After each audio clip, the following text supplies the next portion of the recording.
Hey folks, welcome back to the channel. I'm Brian, and today I'm going to show you how I'm going to be expanding or possibly doubling my battery capacity for my power station that I'm using in my truck camper. So maybe as you can see behind me back here, I've got my bed platform that I'm currently building for my new truck. I'm gonna build out a little frame inside that storage container to hold an expansion battery. And I mentioned in the last video that I'm probably going to end up using this Goal Zero power station for multiple reasons, because what I'm about to show you is really a plug and play, super dead simple way to almost double the capacity of this battery. Now there are some limitations to this method and I'll go over that with you, but if you have no wiring skills whatsoever, you don't want to solder, you don't want to strip wires, you don't need any of that skill set to do this. Now, this will work for almost any power station, but Goal Zero really makes it easy with some of their products. Now, I bought all of these products I'm gonna show you, so this is not a sponsorship, but it's just, again, dead simple, super easy. So this power station has approximately 1,000 watt hours to it. I think a little bit less. But you can use a 12 volt battery and connect it to this and literally double the expansion. So what I'm gonna be using is this Redodo 12 volt battery. It's very small, very lightweight, highly efficient. I did my own little testing on this battery station, and using a really poor quality 500 watt inverter, I got 1,200 watt hours out of it per this test. So this is a very good battery, and this battery paired with this should give me around, let's say, a little over 2,000 watt hours should I need it. So these batteries come in all shapes and sizes. You can get a 50 amp, 200 amp, 100 amp, 24 volt, whatever you want, but this is just your standard 12.8 volt, 100 amp hour battery.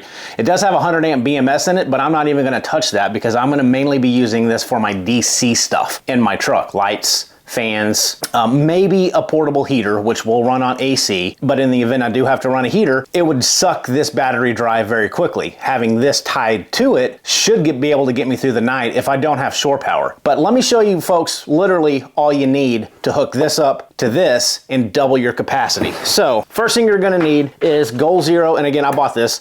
Goal Zero sells this DC car charger. This is nothing new. Most power stations actually come with this, but this has a switch up front to go from 5 amps to 10 amps, so it's not gonna blow your truck fuse, because some of these things actually will blow your fuse in your vehicle trying to charge at 10 amps. So if you're afraid of that, you can just flip this switch and go from 5 amps and charge obviously half as much, but it's not gonna blow your fuse. And it's got on the end the Goal Zero 6mm barrel adapter. These are fairly hard to find, I will tell you.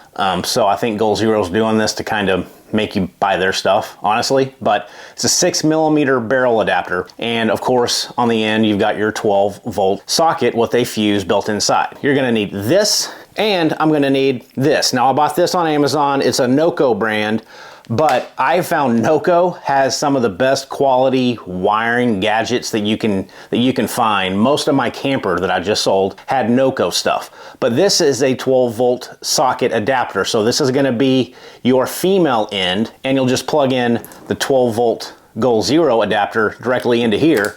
And this NOCO does have a built-in 20 amp fuse on it, so it's going to protect itself a little bit, and you can even lower that fuse. You can make it 15 amps or 10 amps. And then on the end, it's got copper lugs that you're going to connect to the battery. With this setup right here, I don't have to do any wiring, I don't have to do any splicing, soldering, anything. This is all that I need. But let me show you how to hook it up, and we'll run some tests on this unit to make sure that it does charge, and then I'll kind of go over the pros and cons using this setup. Now also keep in mind, there's different ways to do this. You can kind of DIY it. You can get a 12 volt to 24 volt converter, and you'll have to do some wire splicing and some soldering, and you can even increase the amperage of that converter to pull in more watts out of this battery. And here's a few examples on Amazon that I found that you can buy. You got 3 amp, 5 amp, 10 amp, 15 amp converters. So there's multiple ways to do this. However, I found that Goal Zero makes it the most simple because I don't have to do any kind of wiring. So to start the process, you're just gonna take your battery and you're gonna connect these copper terminal lugs to the battery, and that's it. That's all you do. So we're just gonna unscrew these battery bolts, and we're gonna connect these directly to the battery. All right, so now we got the battery wired up with everything that we're gonna need. So we're gonna take the Goal Zero car charging accessory. We're gonna plug that in. I'm gonna flip this over to 10 amps, and we're gonna plug it into the input. and we're gonna see what this pulls into this battery. Okay, so on the 10 amp setting, we're getting 128 watts out of that Redodo battery. Now, the cool thing about these Goal Zeros, again, which is kind of why I'm going more toward this system, is that you can plug in, you can buy another one of these, and you can plug it in to the input under the lid. You can plug it in to there, splice this and put on an Anderson connector and plug it into the Anderson input. So you can actually do this with 3 different batteries. You can actually probably get up around 400 watts worth of juice input into this at one time. However, this is just one setup. But I'm getting 128 watts off of that 12 volt battery. And if I switch it over to 5 amps, you'll see it lower down to, we're gonna settle down around 65 watts, 65 to 70 watts. Okay, and I flipped it back over to the 10 amp setting and we're climbed back up to around 128 watts. Now, the other cool thing about this battery station that I haven't seen, it's got a little units button and you can reset the watt hours. So instead of me having to plug in a DC capacity tester, this thing will actually give me the amount of watt hours that it is using. Now, you can of course reset it by pressing and holding it.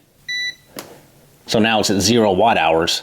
But it's a good way to track. So if I'm out camping and I want to figure out exactly how many watt hours I'm using, this actually shows it, which I think is really cool. This is just a dead simple way to effectively double your battery capacity. Now, let's talk about the pros and cons.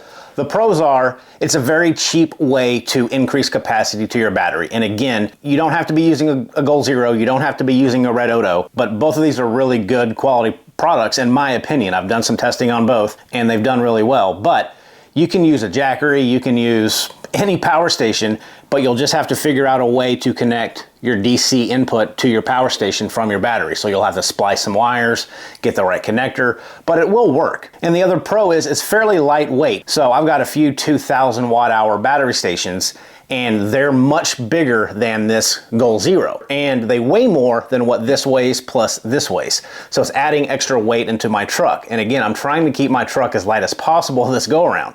So this is a lighter option instead of using a bigger power station.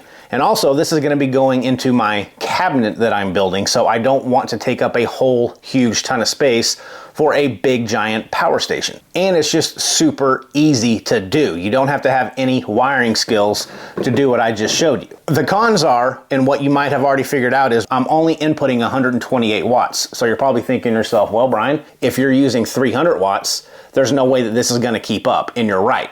So if I'm using a 500 watt space heater, this setup really won't work because I'm going to be outputting more watts than what I'm inputting. I can double this up. I can buy another one of these setups and maybe get to around 300 watts or triple it up because there's multiple inputs on this unit to where I can pull more watts into this unit than what I'm using. However, this setup is mainly just for my DC items that I'm going to be using in my truck. And I'm talking about my LED overhead lights, my little USB fans, possibly a little 12 volt blanket. So everything that I plan on using this power station for in my truck typically will not reach over the 128 watts. So that means I'm always going to be inputting more watts than what I'm going to be outputting, and I'm not going to be playing catch up. Now again, if I was going to try to run an AC appliance that took 500 watts, this really wouldn't work. Or it would work during the day when I'm not in my truck putting more power into this power station, but it would not run it indefinitely if I was using more watts than what I was inputting, because you're behind the 8 ball in that situation. And I'm going to be putting this Redodo battery under my bed. So it's really not going to be taking up any floor space, and I'm going to be building kind of like a little cradle to put it in that bed behind me once I get to it. But I'm just gonna run this wiring out behind my bed and kind of snake it behind into my cabinet. So if I do need this extra juice, I can just take this little input plug and plug it into my power station, say during the day when I'm out fishing. If you haven't seen any of my shows, you probably didn't catch that. But it's just to me, personally only, it's just a good option for how my setup's going to be. So gang, that's gonna be my little setup. And of course, once I get this all built in my truck, I'm gonna show you exactly how I routed the wiring, because I hate seeing wires and I like it nice and clean and tidy looking. But this is gonna be a good option if I'm on a 2-night camping trip and during the day I notice this is at around 40% and I don't have any sun to provide any kind of solar input, or I'm not at a place with shore power.